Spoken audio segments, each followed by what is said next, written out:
Ratusan rumah warga di Desa Garut, Kecamatan Darut Limara, Aceh Besar terendam banjir setinggi 50 cm hingga 1 meter.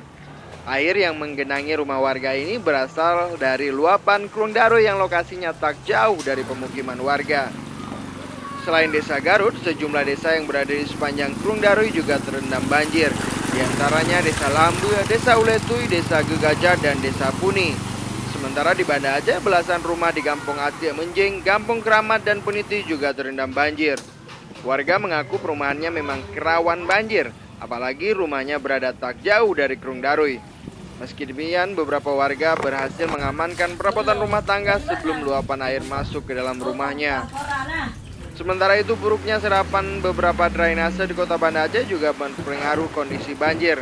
Di kawasan Nesu, sejumlah badan jalan digenangi air. Warga berharap pemerintah kota Banda Aceh lebih fokus membangun atau memperbaiki saluran pembuangan air di pemukiman penduduk, sehingga kota Banda Aceh bebas banjir. Dari Banda Aceh, Ferdian Majnun melaporkan untuk Aceh.